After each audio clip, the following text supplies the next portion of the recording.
Hi everyone, this is Bo. I'm a senior medical writer at Costello Medical. I'm originally from China, but did most of my studies in Singapore.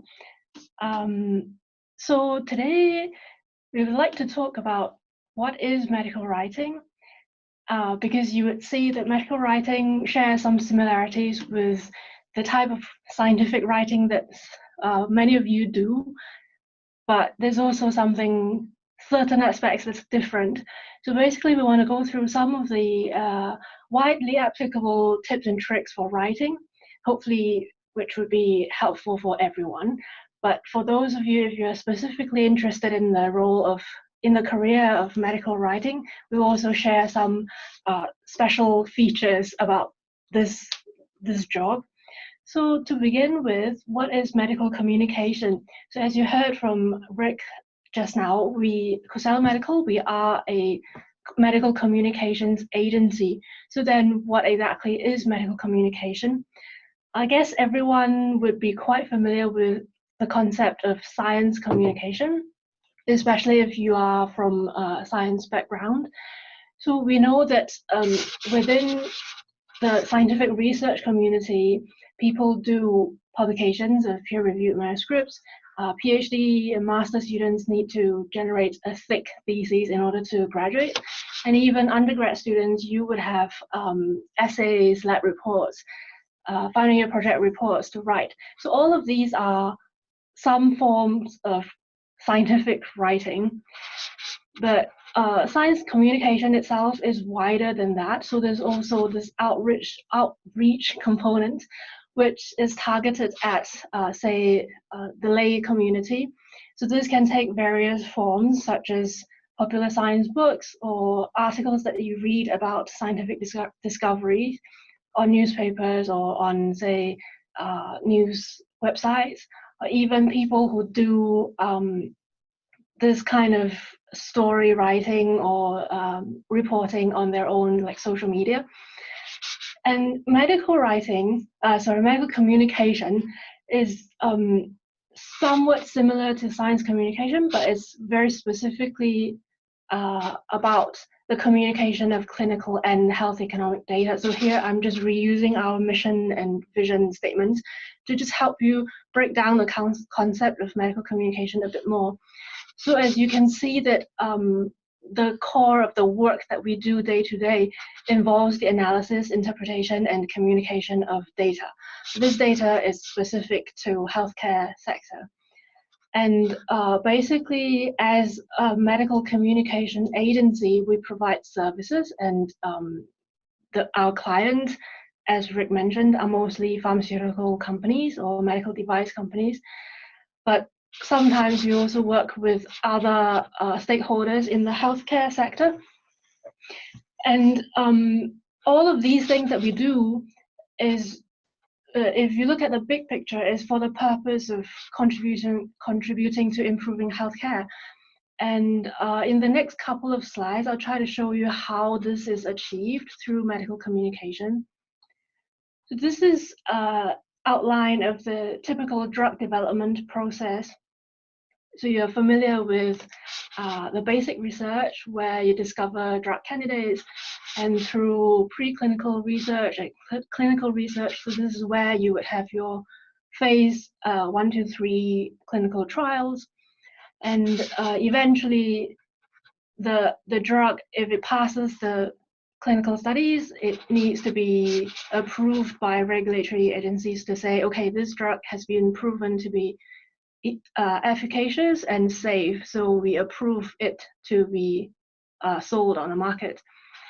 So this is a major milestone for a new drug to reach the market, and the pharmaceutical companies who develop the drug would need to submit various evidence that's gathered throughout this process to prove that, okay, our drug is safe and efficacious.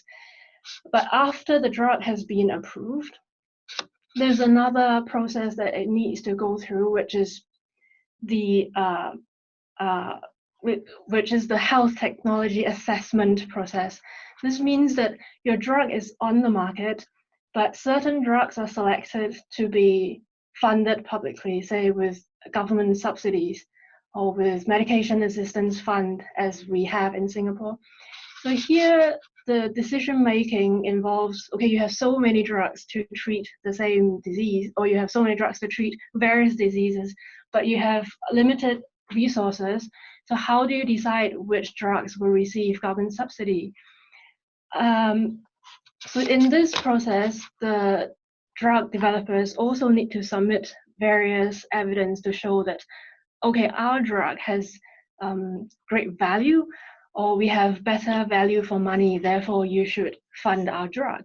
So throughout this process, you can imagine that the amount of data and information that's generated throughout this research process is huge, and such information and evidence needs to be communicated to process. You need to communicate the assessment authorities. So basically what medical communication does is just to help the companies developing the drugs or the medical devices to gather this information, interpret it, and communicate it to whoever that's relevant, that's concerned. And if we take a closer look at the three major areas of concern, you can see that, say, for the manufacturing and supply of the drug, medical communication agencies are definitely not involved in these processes. We are also typically not involved in, say, conducting the basic research or conducting clinical trials. We don't recruit patients and give them drugs to test. But we are involved in these other aspects where we help the pharmaceutical companies to do the communication. Say typically it's for manuscripts. So many doctors who are in the field and you want them to know the latest developments in medical research.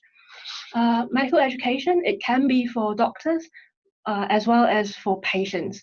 So when your new drug comes out, you want the doctors and patients to know how to properly use the drug, what's the things that they need to take note of. So that's where communication comes in as well. And say for health economics, this would be the second part of the talk today. So this is basically feeding into the health technology assessment process that we talked about just now. Basically, the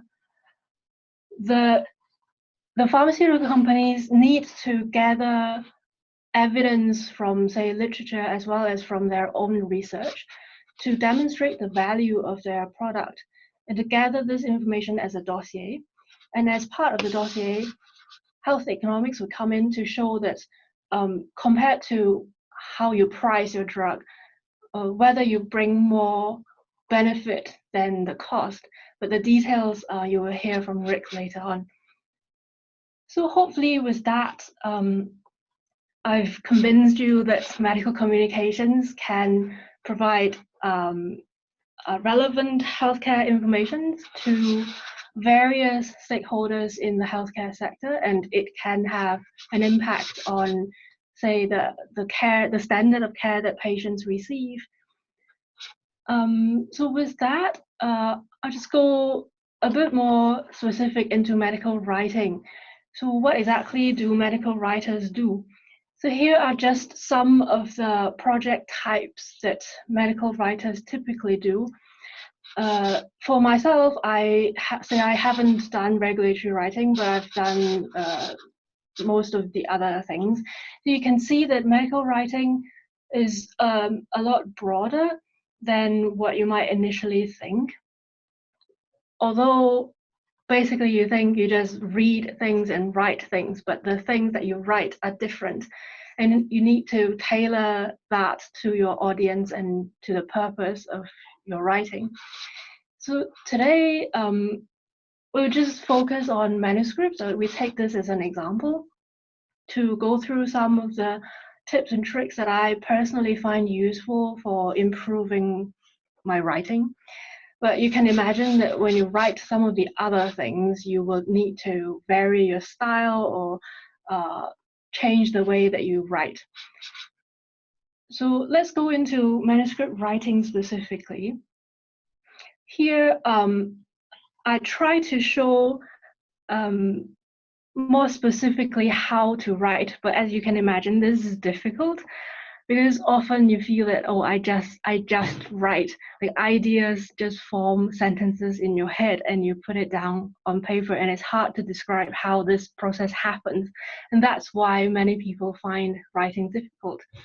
So what I try to share today, the hope is that if you struggle with writing, say you're trying to write your PhD thesis and you're finding it really challenging, I hope that what I share here can be a little helpful. But also if you are good at writing and you think you're interested in a career in writing, I also hope that this would be helpful for you.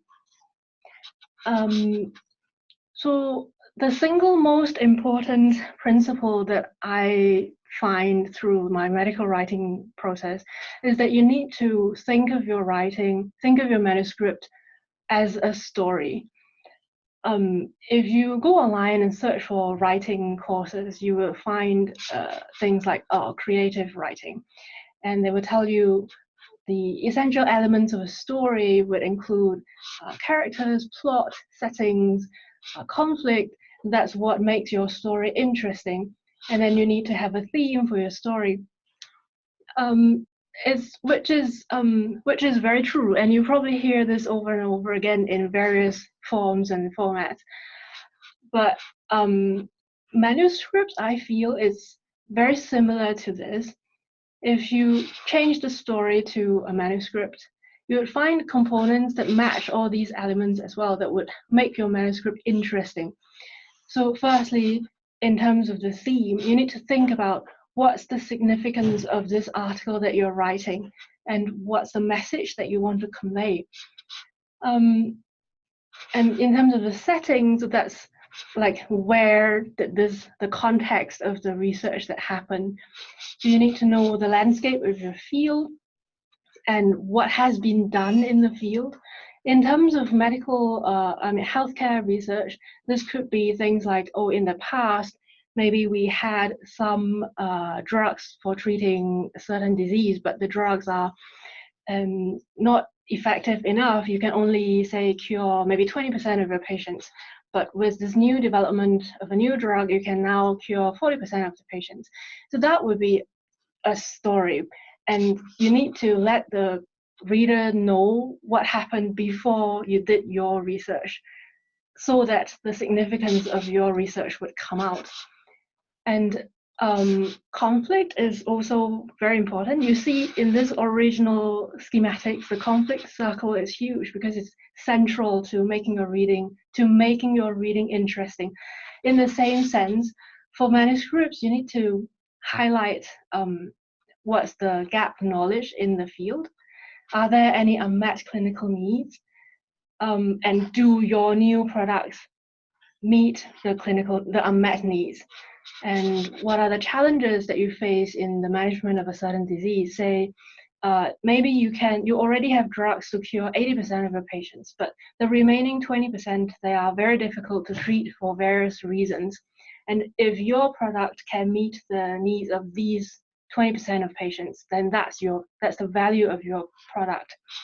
So it is important to highlight all of these in order to bring out the significance of your study. And sometimes even a lack of evidence or lack of data can be interesting because let's say you want to manage cardiovascular disease among HIV patients. You went away to do your research to see how are such patients managed currently. Then you realize that there's very little guidance on this. And why is that? Because there is very little evidence on this particular patient subpopulation. So then you can highlight this as an interesting point, as a conflict, to say, okay, look, we tried to review existing evidence and guidance, and we realize that there is a lack of evidence. So that shows going forward, we need to conduct more clinical research in this aspect to address the specific needs of this population. So there are lots of ways to make your story interesting. And the character and the plot, this is basically what happened, and that's the data and the methods and the results.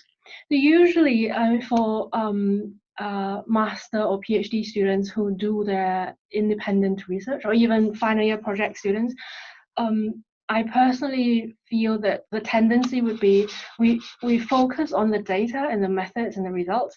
When we write our report, we feel that this is the easiest part to start writing with, which is true because you already have your data, you already have your methods and results, you just need to describe them.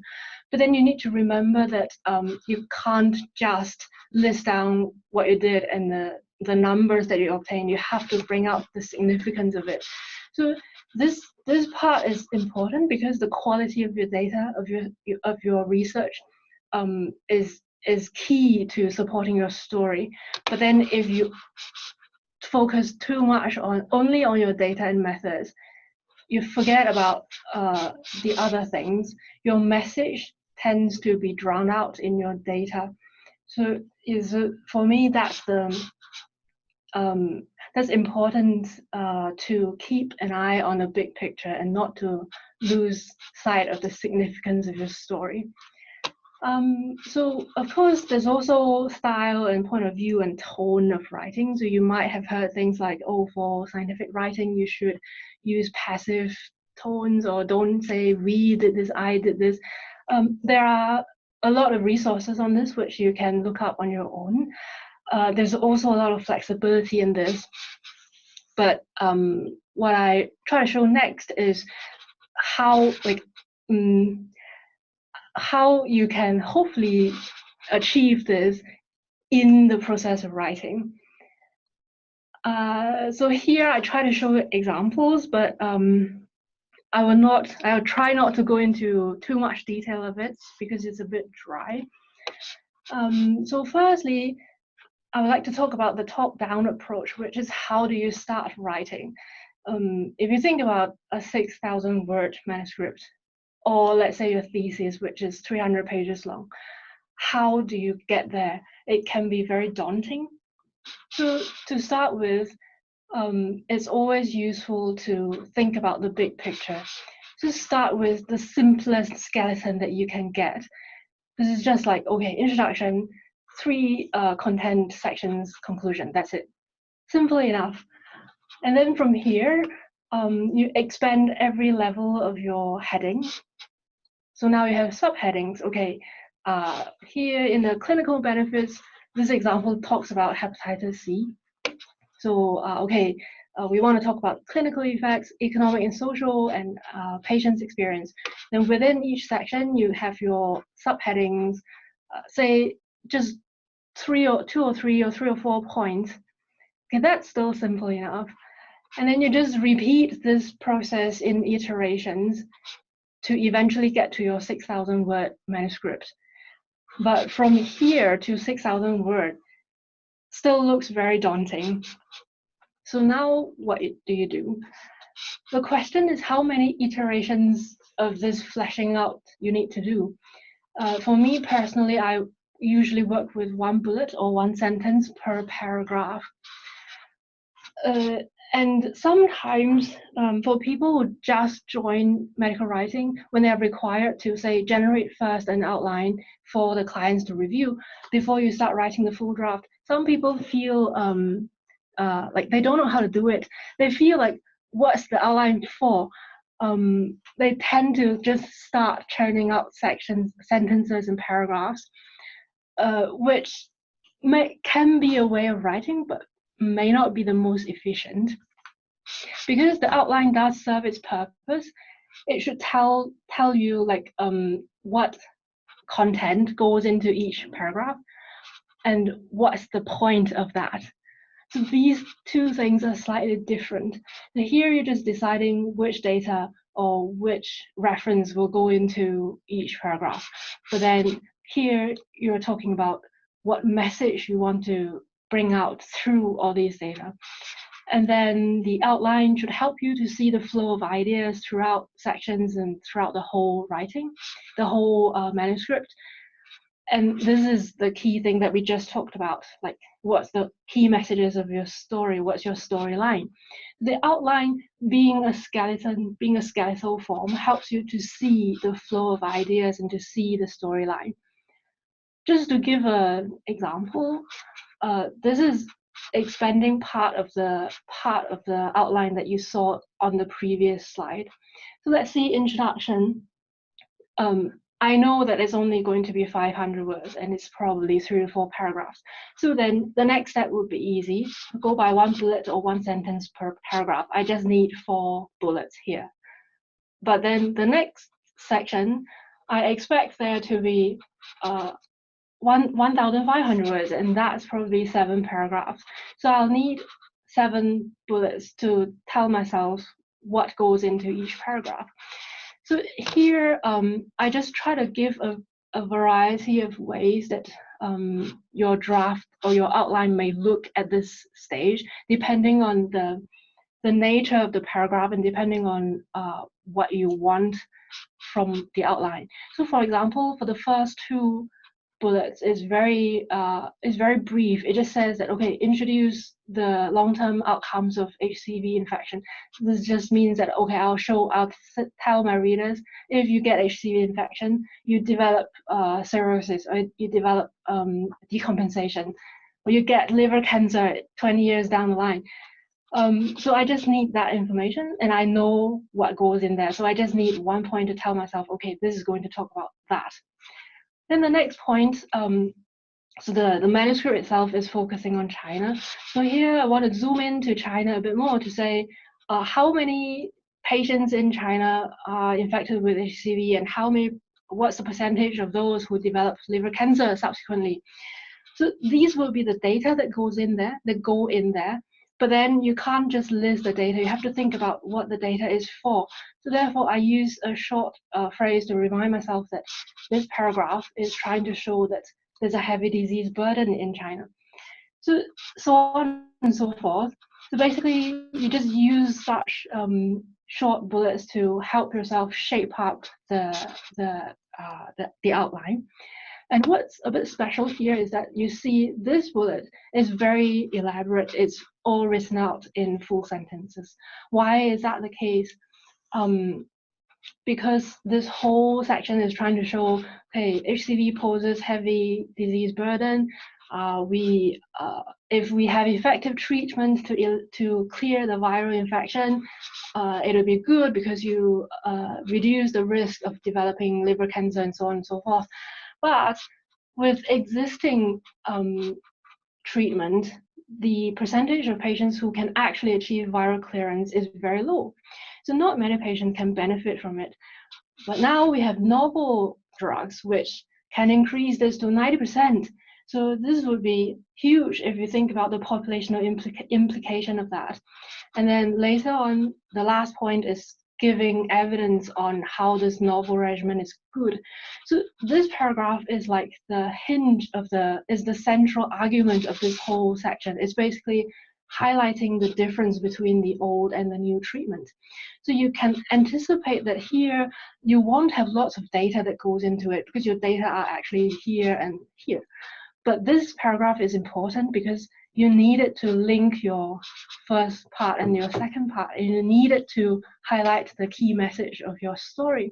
So because I know that this is an important part, so I would like to write it out in full sentences so that I know that here is where my key messages are and I'm not missing it out in all the listing of data. So after we look at the top-down approach, we can also look at the bottom-up approach. So this is this advice, I think many of us have heard it before. It's like, oh, if you have a writer's block, you just don't know what to write, what to do. They just write down whatever that comes to mind. That is right, but then you can't stop there because like we have seen, you need to have a storyline, you have a skeleton. So really, I think the write down whatever that comes to mind method comes in most useful when you are at the last mile. You already got your bullets and you just need to go from the bullets to a prose draft. So that's where you can start writing down everything and anything that comes to mind, and then you need to spend some energy to sort them out. So basically that means you have written down everything in prose, but now you break them down into bullets again. You just cut your sentences by every every discrete idea, you cut them down into a bullet. And then you look at your list of bullets to see, are there any repetitions? And are all the points linked in a logical manner? So most of the time, we wouldn't get it right first time. So you would see there is some illogical flow, or there's a lack of there's a jump in your logic, or there's a lot of repetition. So then you reorder your bullets so that ideas flow in a linear fashion instead of going round and round or jumping back and forth. So after you reorder your bullets, now you just need to remove all the bullets and join them back to prose. Sounds simple. And from my personal experience, I feel that if you go through this process, you can naturally arrive at the scientific style, which is logical, because you deal with the flow of ideas, and precise and concise. The concise means that you don't unnecessarily repeat things. So that's what this part is dealing with. I try to give an illustration here, but it can get a bit messy. I try to make it as clear as possible. This is the conclusion section of the HCV outline that you saw just now.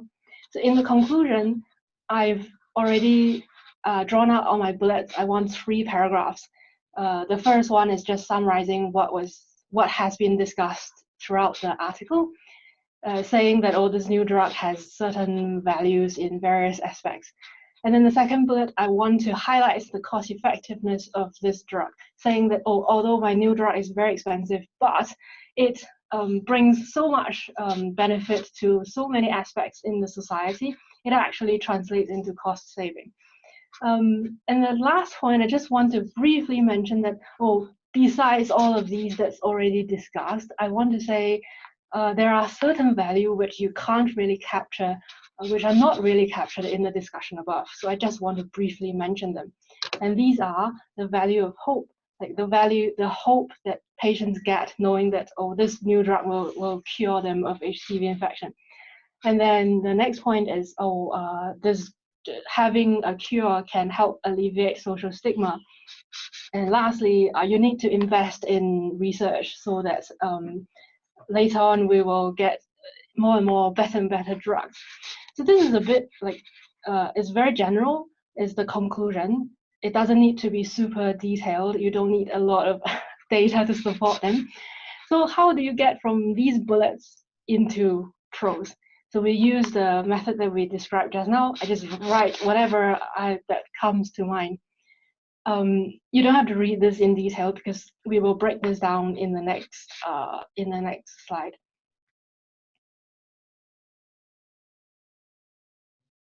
Okay, so in the next slide, we just break down the paragraph into bullets.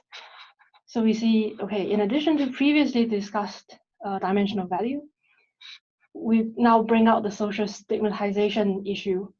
And we say that removal of this is another value element.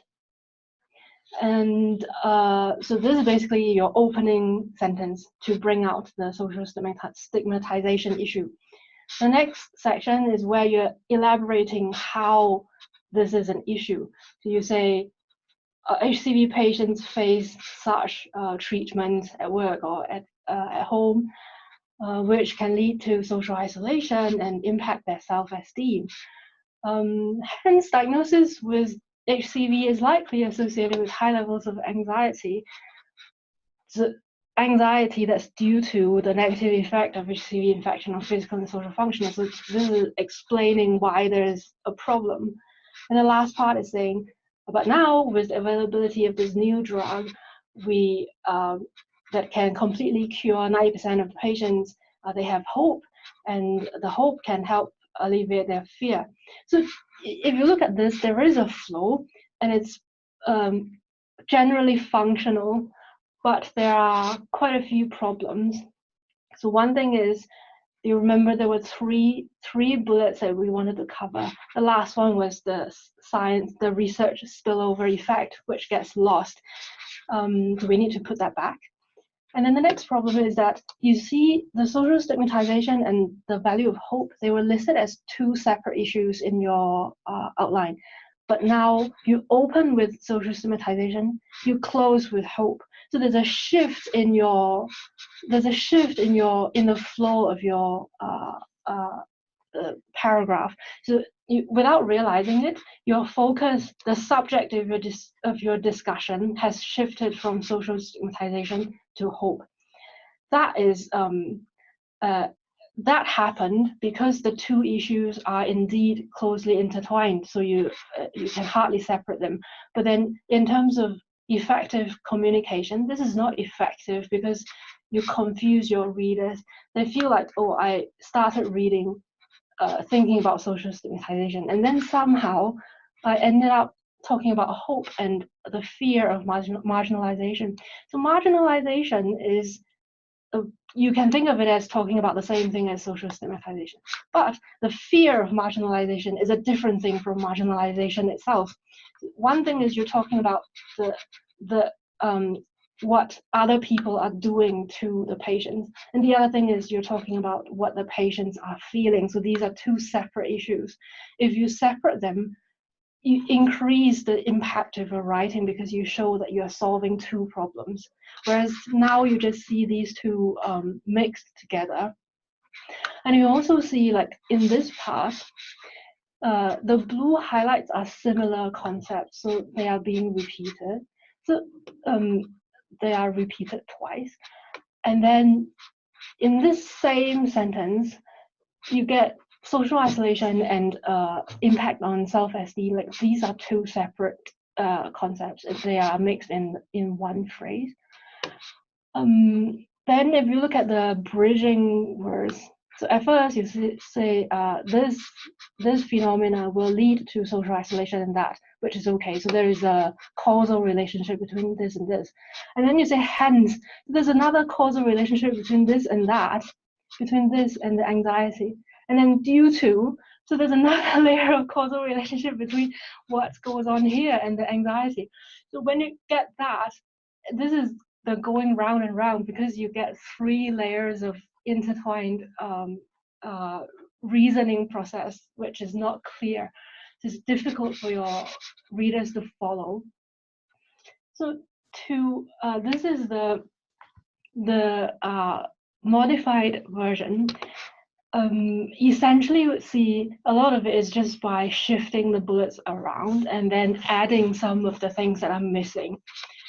So you can see these three similar sections are still there. They follow the same sequence. So there's an opening sentence, and then there's this section where we elaborate on the problem of social isolation. And then this part, we say how the new drug helped to alleviate the problem. But here, the difference is, firstly, we say, in addition to what we discussed above, there are other values. This is the central, if you remember, this was the central theme of our, the bullet for this paragraph is to bring out this fact that, oh, what's discussed above didn't capture everything. We have even more to say.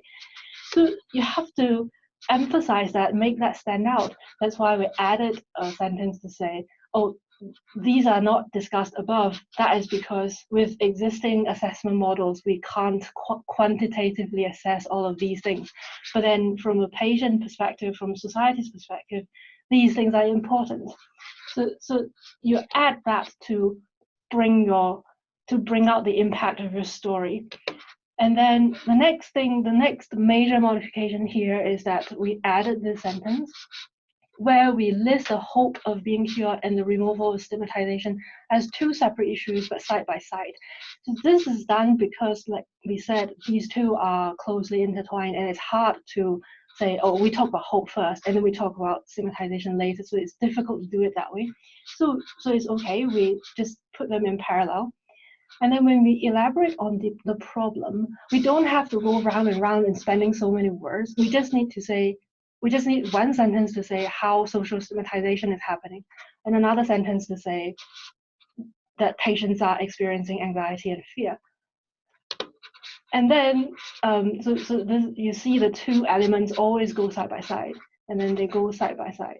And when you reach here, they are also side by side. So you say, you have this new drug and how good it is. So you add this part again to emphasize the value of your product. So then you say, okay, the value of hope is to alleviate fear. And also you remove the stigmatization problem. And the last point is just added to take care of the scientific spillover effect. So hopefully, this is a real example, like this is a real manuscript draft that we reviewed and wrote in our agency. So hopefully it shows you like how the seemingly simple method of reordering your points can help you like make your writing more concise, clearer, and more impactful.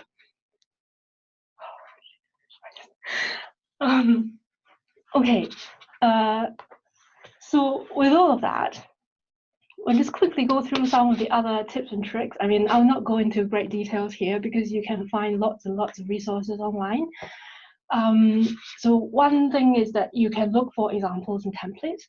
So you want to publish a paper, you search for similar publications in the same field, and you learn from them, like how do they report their results, how do they present their arguments, how do they write their discussion. So it's the fastest way to learn from good examples. And for medical writing in particular, because there are industry standards to say if you're reporting a clinical trial, you have to follow these guidelines to report these and these and these in your paper. If you're presenting a meta-analysis, you have to follow this set of guidelines. So if you go into medical writing, you'll find lots and lots of such reporting standards and guidelines. Another general point is to try to document your references along the way. In medical writing, in the agencies, because we need to answer to the clients and to show them that, okay, we've conducted literature search to a level of satisfaction. So we need to document things like what database we searched, what keywords we used, what filters, and what sifting methods, like how did we select the relevant hits. But for you, if you're just writing a thesis, you probably don't have to do this like in a super methodical way, but you need some methods to keep track of your literature search. Otherwise, you might just go into a state where you're like, okay, I remember reading this opinion somewhere, but I just can't find where it is. And then you spend ages trying to dig it out. That's absolutely a pain. So to avoid that, just try to manage your reference as far as possible along the way. Next, we'll briefly touch on bilingual writing. This is because we do a lot of bilingual writing here at Costello Singapore.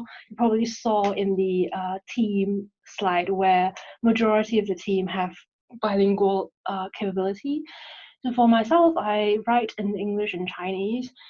I know that not many of us have, like not many of you may need to write bilingually, or you may not be interested in like translation or whatever, but if you ever need to, or if you're interested in, I just highlight some of the lessons that we learned through this process.